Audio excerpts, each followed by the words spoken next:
little aloha in our day. Spread a little aloha around the world.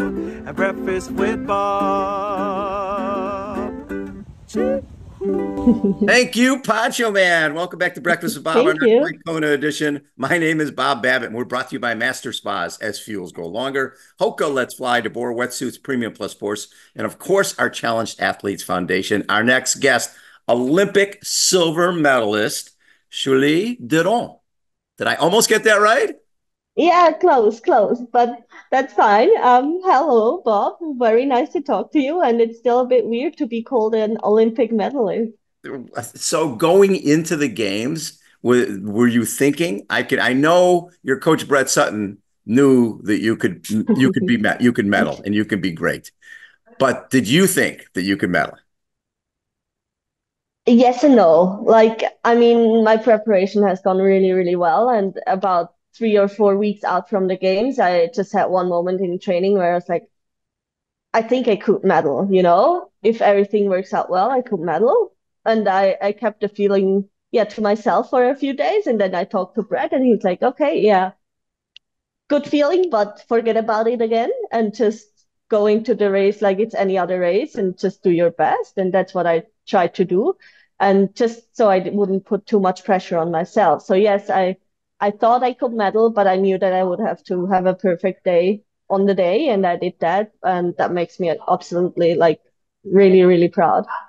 Now, you've never been on a podium at a World Championships, and you got Cassandra there, you've got Beth Potter, and people are looking at as favorites. And I looked at your background on the World Triathlon Tour, 60 starts, 17 podiums, 10 wins, obviously very consistent. And this year, you won in Chengdu, won world, and then you were 12th at WTS Yokohama.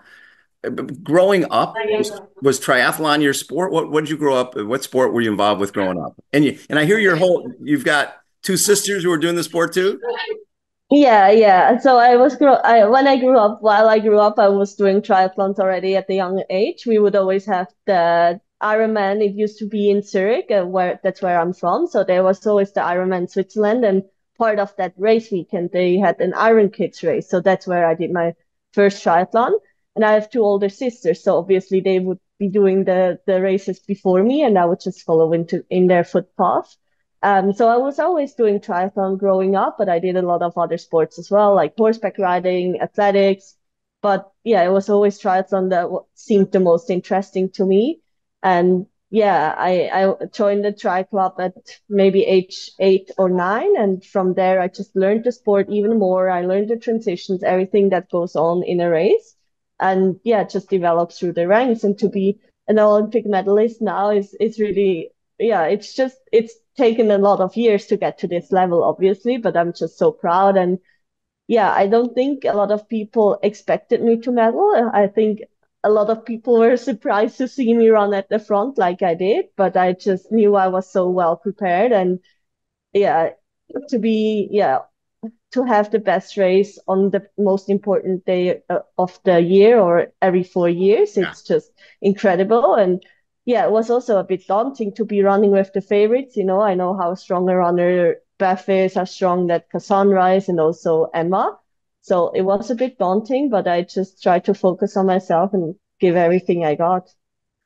When you guys came off the bike, there was like 9 of you, and you immediately went to the front, right? And I think you might have taken people by surprise by going to the front. And I think a lot of people thought, okay, she's there. How long is she going to be able to stay there? And you're looking at your running form. I know just chatting with Brett, a lot of people said, what are you going to do to change her form? Her running form needs to be better. But you were at the front and you were pushing the pace. Could you feel that the other women were struggling to stay with, or did you get the feel that, okay, eventually they're going to make a move? Yeah, as I was running at the front, couldn't really, yeah, get like grasp what was going on behind me. only at like luckily there was a turnaround on every lap of the run, so I could actually see who was behind me still. Right. And it was so loud, so I could also not hear any footsteps or any breathing of the girls behind me because there were so many spectators, so many cheers. And it was always the plan to have if I'm in the front pack, to have a really fast second transition and head on on the run course in first position or close to the front, and then just see who's coming past me and try to run with them for as long as possible. You don't feel good coming off the bike, so I knew I just had to give myself time to get into my rhythm. And yeah, I came off the bike. I had a really good second transition, and I was just waiting till someone came by me to, latch onto, and no one really came by. So I was like, okay, I'm just gonna settle into my own pace, into my rhythm, and I did that, and still no one came past. I was like, what's going on? This can't be happening. And but then I kind of changed my mindset and it's like, okay, I'm running a good pace, what feels good for me. And if someone's coming by, I'll try to hang on for as long as possible. And yeah, I wasn't planning to lead for that long. I always expected to have an attack or that someone would attack. I also watched back the race from last year to see where Beth attacked, so I was prepared for the moment. But yeah, I mean, it was a plan to be up there, but to be up there for that long and to run with those runners, it's really, yeah, it's something that makes me really proud that I was also mentally Yes. like strong in that moment and also focused and to just give it my all and also have the confidence in myself to stay there and not be intimidated by the other competitors. So for pretty much everybody I've ever met and interviewed, usually there's somebody who believes in them before they believe in themselves. Who is that for you? Yeah, it must be Brett. Like he always tells the story that already like 5 years ago he would tell other coaches that came to our squad to learn from Brett that one day I will be at the Olympics. And yeah, those coaches back then they were like, what do you see in her? But he must have seen something in me and just known that with consistent training over a lot of years that I would make the jump to become one of the world's best. And so yeah, I think at the beginning of the year, he already believed that I could have a really good race at the Olympics, and I didn't think that far yet. I hadn't qualified officially yet, so it for sure is Brett that believed before me that I could do that. So, and with when you look at Nicola Spirig, a gold and a silver, and Daniela Reef, that 10 times champion between Ironman and Ironman 70.3, the greatest ever. That's the people he's coached before.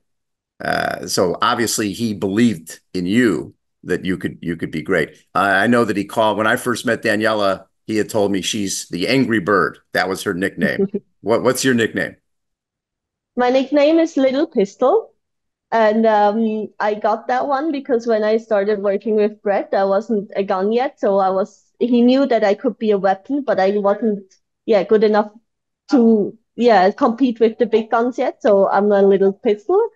I know that I've improved now, so maybe we can get rid of the little, but I think the nickname, it will stick forever. And that's just who I am. That's pretty funny. And did that because when you're going into the Olympics, you were training in China. How long were you training in China and why China? Yeah, I went to China the first time last fall to train there. The reason why is that Brett is now since already 2 years, more or less 2 years. He's the national coach of the Chinese Triathlon Federation. So he's spending a lot of time there, training with the squad there, obviously. And so for me, it's really important to work as closely as possible with Brett. And so I took the opportunity to join him there and train with the squad there. So I spent 6 weeks in the fall in China in Beijing just to have a good training block. And then at the beginning of the year, I went there and I stayed for 4 months. Four It's quite a months. long. Yeah, in 4 months. Originally, it was planned to only be three, but then I decided to stay longer just because I knew the training there was really good, and there were still a few races to do in Asia, and yeah, I could just feel how much I was improving there and how focused I could just train and do my work. So yeah, I spent 4 months there. So also thank you to China for helping me get this medal. Um, yeah, it was a great experience for me. It was just I could just focus on swim, bike, run, eat, sleep, and not worry about too much else. So it was really a great camp to lay the foundation for my success this summer. So to me, when people are not afraid of the moment, and are not afraid to go to the front, because that's scary. You go into the front, it's the Olympics, it's the biggest day in every 4 years in the sport, and you're racing against three of the very best in the world, and you're the one not afraid to put her face in the wind and go for it there on the run. Uh, was there a point during that run where you questioned that, or did you just feel strong the whole time? I felt strong the whole time, but obviously I did question what was going on for a little bit. I was running there, and I think in the second lap of the run, out of 4 laps, I had a moment there. It's like, oh, we're still four at the front. I'm going to get fourth today. But as the run went on, I still felt strong, and yeah, I told myself, don't think like that. You have to think that you're gonna get a medal, and you have to fight until the finish line. So I quickly changed, but I also thought, wow, this is amazing. I'm leading the Olympic Games, so just soak it in and take this energy, and yeah, let's try our best, and take this moment, such a special occasion, and just give it everything you got. And I don't think a lot of people get the opportunity to No. lead the Olympic Games with a chance for a medal. So I just try to really, yeah, soak in the moment and let it fuel me on until the finish line. So when you're there's a point where Emma Lombardi drops off a little bit, and I forget exactly when that was, but at that point there's three of you. So now you're guaranteed a medal. That's got to take a little bit of the pressure off because you're like, okay, now I'm sort of playing with house money here because nobody's expecting me to be here with Cassandra and Beth, and I'm going to get a medal no matter what. Yeah, actually, I didn't realize when what happened behind me. So in the last lap, about a K and a half from the finish line, Cassandra took off, increased the pace, and I couldn't Yes, go with her. But I tried to just keep going because I felt like if I'm hurting, the others must be hurting as well. So exactly. I saw her go. She had a little gap, and I was still in second, but I didn't really realize how far Beth and Emma were behind me. And as I was running, there were always spectators cheering for them as well. So I was like, oh, there must be right behind me. You know, they're right behind me. I have to keep going. I have to keep going. And then only at the turnaround, about 300 meters from the finish line, I saw that no one was behind me. So I was like, I'm gonna get a medal. So now I just have to sprint to the finish line. Maybe Cassandra is exploding. Maybe I can even get to her. So I just gave it all I had. But at the turnaround, I was like, wow, I'm getting a medal.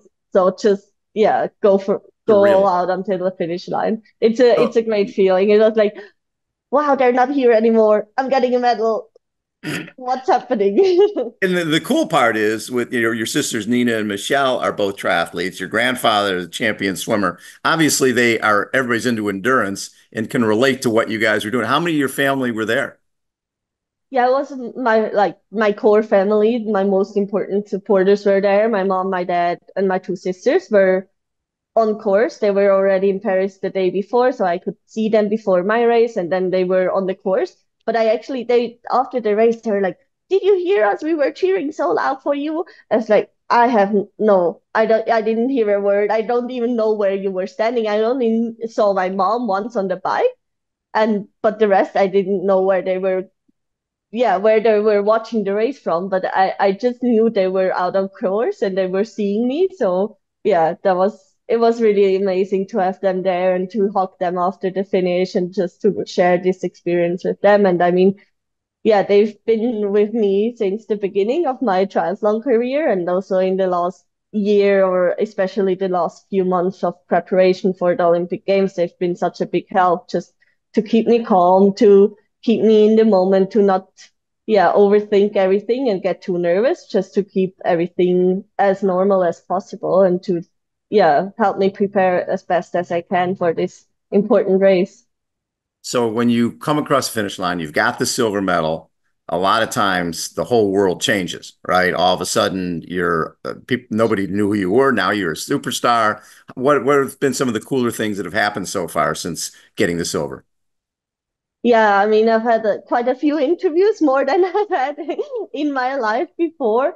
One really cool thing was that I met a Swiss singer, and I was so excited to meet him. And he's like, "Oh no, but you did great." I was like, but I was more like amazed to see him than he was to see me. So he told me if I ever want to go to a concert of his, I should just write, and he'll have me on the yeah, he'll get me a ticket. So that's pretty cool, and just yeah, all the people reaching out, also people I haven't seen or spoken to in a really long time, or old high school teachers telling me that, yeah, how impressive it was what I did. And that's just really, really cool to also see how, yeah, how I could inspire or just touch people. Everyone Yes. was telling me how they experienced my race. A lot of people told me they were crying because they're so proud. It's like, yes, I was crying too. So I can totally relate. So in the first ever Olympic triathlon, and back in 2000, we had a gold and a bronze from Switzerland. Then obviously Nicola got a gold and a silver, and now here you are. That's pretty cool company to be in. Yeah, for sure. It's still a bit unreal, you know. And I mean, for Switzerland, we are such a small country, but we have so many Olympic medals in triathlon. I think that's really special. But yeah, it's still a bit surreal. You know, in Switzerland, it's more likely to win in the lottery than to win an Olympic medal. So that's pretty special. And yeah, I'm really proud, and I'm still trying to really realize what happened and what it means. I think it will have a lot more impact than I can imagine now, but I'm really excited and just really proud and try to make the most of my achievement. So when I look back, I mean, you've been doing longer distance races while you've been doing while you've been doing World Cup. Have you been thinking, okay, do you feel like you're better at longer distance than here you are, Olympic silver medalist? Are you better at the longer distances than you are here? Maybe I am. I don't know. I mean, I don't do too badly at Olympic distance, I must say, but I also enjoy the longer course racing, especially after Tokyo, where I was only selected as a reserve athlete. I think it was really helpful for me to do something different. That's where I started to do some half distance races, and I really enjoyed them. Also, they gave me something different to sort of get over the disappointment of not making the Olympic Games. And there I saw that I also had a lot of potential on that distance. So Yeah. yeah, I just really enjoy triathlon overall, and whatever distance racing triathlon is just a lot of fun, and training for triathlon as well. So I think also our training lends itself to all distances. So yeah, I'm excited to see what I can also do on the middle or long distance. Well, so you won 70.3 Switzerland and ran a 113. You then challenge Walschi in Austria, 112 you ran there. And then Ironman Italy. You did it.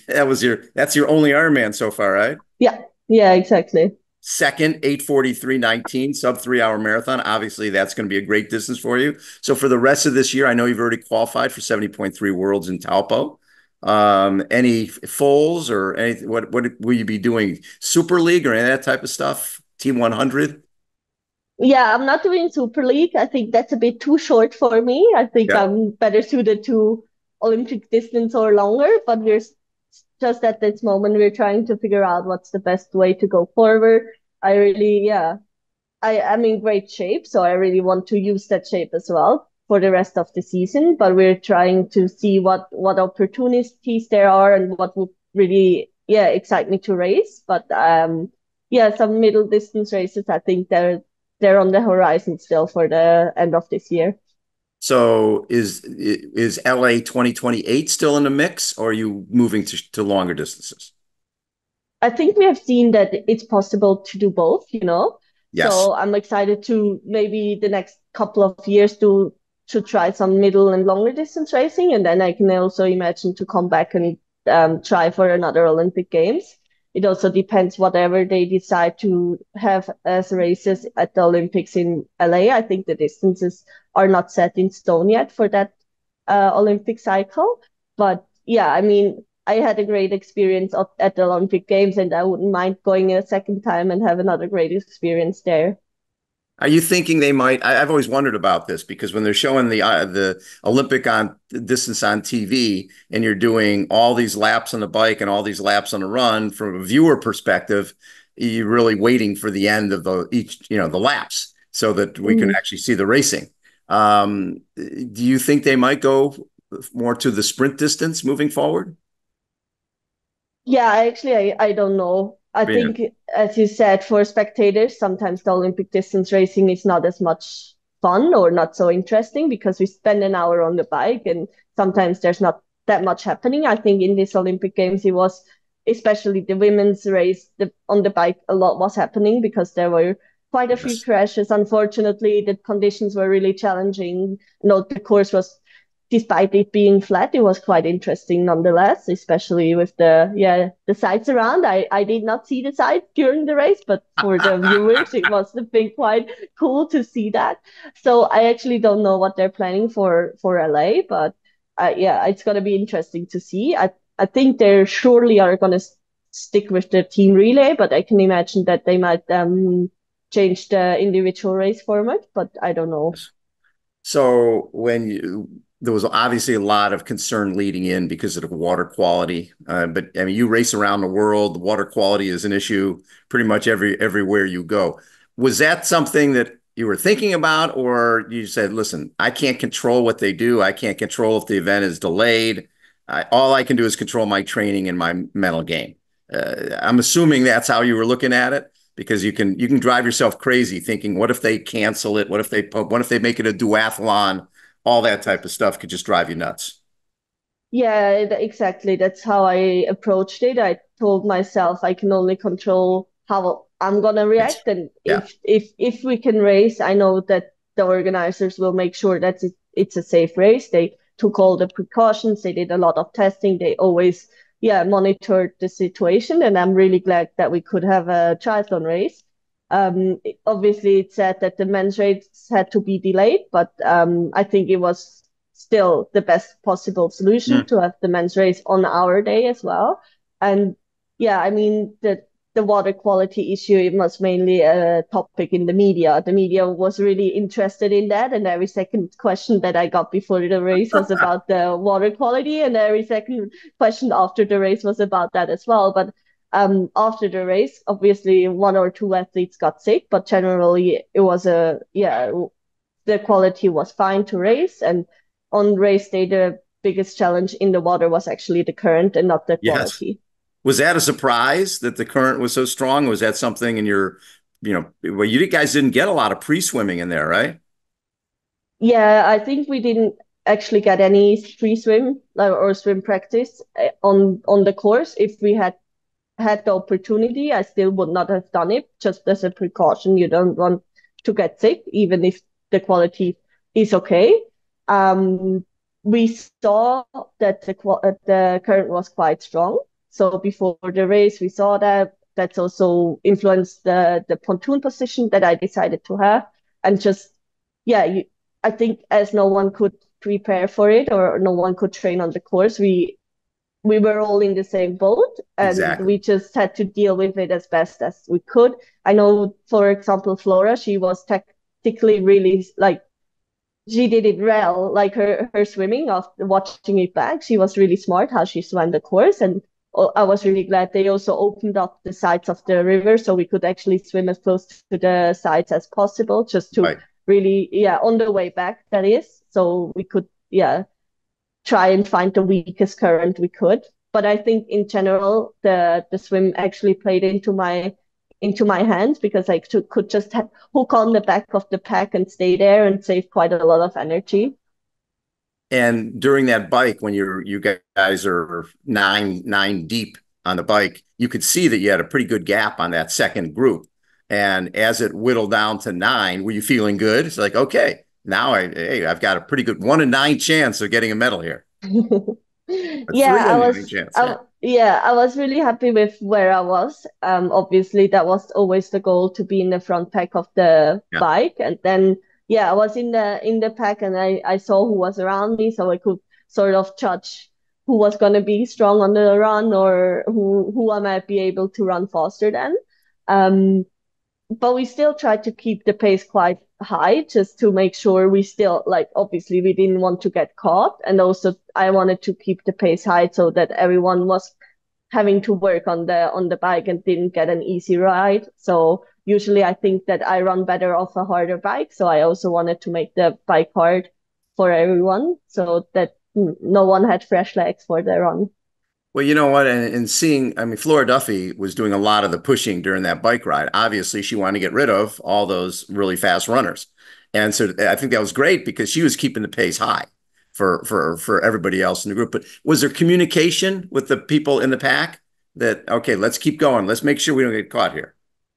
Yeah, I think in the first half of the bike, there was a bit of communication to ensure that we had a gap and that we didn't get caught. And then in the second half, it was a bit more searchy. As you said, Flora attacked quite a few times. And then also Maya Kingma was quite aggressive on the Yes. bike. But that made it interesting. I think that also helped to keep the pace up and make sure we didn't, yeah, we had quite a big lead on the second pack. So when your nickname is Little Pistol and you win a silver medal, I think you drop the little, don't you think? Just pistol? I hope so. Yeah, I think so. That is so cool. Uh, Julie Deron. Is that better? Chili Derron. Julie Yeah. Deron. Okay. Yeah. Congratulations on your Thank Olympic silver you. medal. You shocked the world. That's wonderful. And you weren't scared of the Yeah. moment. That says a lot when somebody's not scared of the moment. I wonder, when you did your first Ironman in Italy, what did you learn from that? How was it different than anything else you'd done? Oh, it was really hard. Yeah. And I learned a lot about fueling. I think I underfueled on the bike and the run. So the second half of the marathon was quite long. But I actually enjoyed it. It's just like growing up, Ironman was always such a Yeah. it's so iconic, you know? So just to finish an Ironman, even though I knew I could do it, to actually do it was something that made me really proud and that also yeah, even if it's a long day and a really hard day, it kind of was fun as well. So yeah, it's a great experience, and I think it just taught me that yeah, I can do hard things, and that you have to push through some pain to get to the finish line, but it's always worth it, and it's yeah, it's always rewarding. Yeah, so if Iron Man reached out and said, "Hey, we've got a wild card for Olympic gold, silver, bronze for Nice," would you grab it? I think so. I mean, Nice is pretty close to home, so and I heard it's a really cool course. My sister was there at the beginning of the year and raced a race there, so yeah, it would definitely be intriguing for sure. Are your sisters still racing? Yes, Nina is actually also qualified for Nice, so she'll be there, and yeah, she's going back. That is so fun. That'd be very cool to race with your sister at the World Championships. Yeah, that would be really fun. Thank you so much for taking time. Congratulations on it's something you'll be celebrating the rest of your life. That is until, of course, you win the Ironman World Championships in 2025, which would be pretty cool. That would be pretty cool. Yeah, for sure.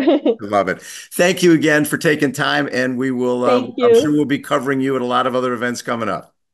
Yeah, for sure. I'll see you soon. All right, and Thank you thanks for everybody. having me.